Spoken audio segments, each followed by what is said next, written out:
Steve Baker is Deputy Chair of the COVID Recovery Group of MPs. That's 63 MPs who've written an open letter to Boris Johnson demanding a swift route out of lockdown. But how much is the government listening? Well, let's find out. Good morning to you, Steve. Very good morning, Julia. How hopeful are you that the government, as they start their review of the lockdown rules and the lockdown exit strategy, we're hoping to hear from the Prime Minister next Monday on the 22nd of Feb, how hopeful are you that they are listening to what your group of MPs has to say? Well, I'm very hopeful and confident that they're listening, but that's because what we're saying is so intimately connected to the vaccine rollout. So we know we're now about hitting, I think they'll announce later today that we've hit the top 4 groups, although they account for 88% of the people who very sadly have died in this crisis so far. By the time we get to Easter, we'll have vaccinated about 2/3 of groups 1 to 9. And by the end of April, we should have completed groups 1 to 9. That includes people under the age of 50 who are vulnerable to the disease. So we think it's reasonable to ask for all schools back 8th of March, for ministers then to have restrictions which are proportionate to the harm that COVID is then capable of doing. Of course, Easter's a very big deal for the hospitality sector, and restaurants and pubs having invested in being COVID secure, we think that we should be, as we cast our minds forward 7 weeks, we think we should be looking at Easter pubs and restaurants and hospitality venues being able to open in a COVID secure way. And then by the time we get to the end of April and the vulnerable have been vaccinated, accounting for 99% of those who so far have died in this crisis, we think that's the point at which really it's very difficult to justify, perhaps impossible to justify, further legislative restrictions on people's lives because the vulnerable will have been vaccinated. At which point, really, those restrictions should come off and people should be able to get on with living their lives, knowing that others are safe.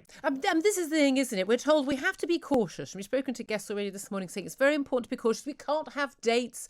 We need to know what's happening with the R rate and all of this.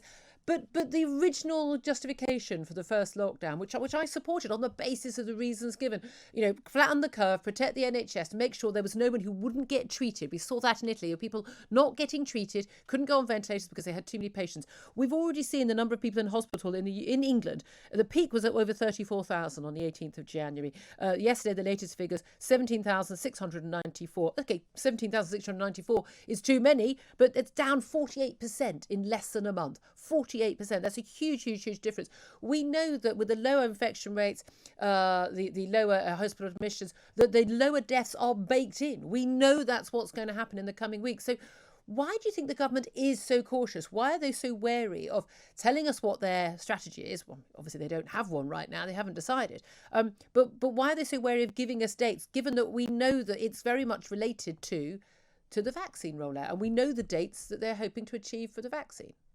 Well, I think that's a very good question. I think when we look, we can't deny the sheer scale of the death toll. And as a member of parliament representing about 75,000 electors, 100,000 people, I check the data every day. And I'm absolutely clear that the toll of this disease in Wickham and across the country has been very serious. And of course, that will weigh on ministers' minds. But what I'd say to ministers is you can't afford to you need to be cautious. You can't afford to be reckless on any side of this question. So I'd expect ministers to be prudent about the disease, of course, but also prudent about the cost, the health costs of lockdown. So, for example, the mental health costs.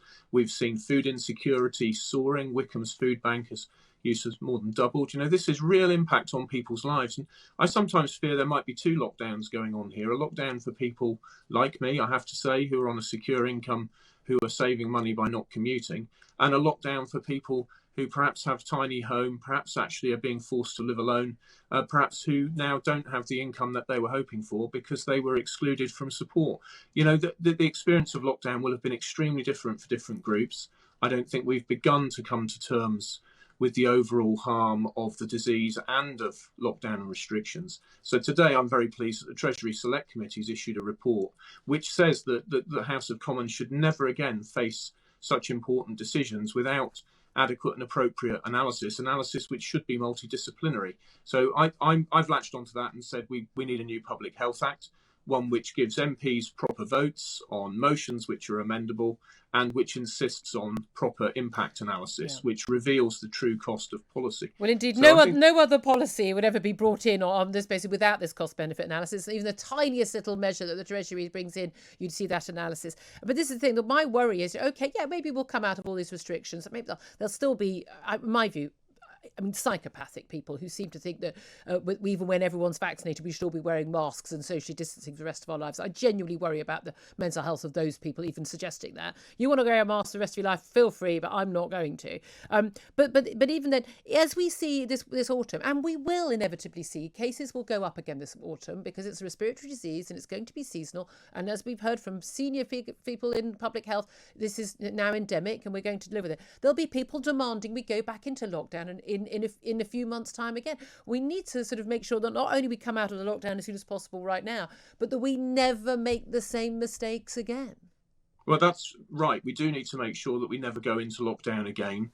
But we need to make sure we do that by making sure the vaccine's been rolled out and is a success. But no more lockdowns. I think when we do see the sheer scale of the damage to the public finances and to people's lives through those various consequences, there are thousands and thousands of people waiting to get married and form a family. It's very important that they should be able to get on and move their lives forward.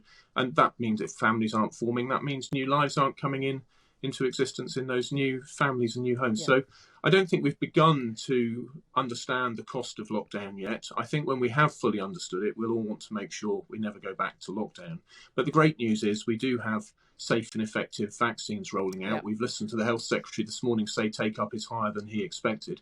So I really hope that this taken together will remove lockdown as an option as we go forward. I'm very grateful that you and those backbench MPs are at least pushing that, because we've got pretty much no opposition from the Labour Party on this. But can I just ask you just finally, I know you need to go, but when we've got conversations happening, as we had this weekend, about whether or not part of the review this week will involve people from the same household, so my husband, my daughter and I being allowed not just to go for a walk, but to sit on a bench at some point while going for a walk and maybe having a picnic or a cup of coffee, not even sharing it with anyone else. The fact that we are in a 21st century in Britain, supposedly a democracy, having conversations about whether or not the government will allow us to sit on a sodding bench in the park, do you not think that we have gone through the looking glass?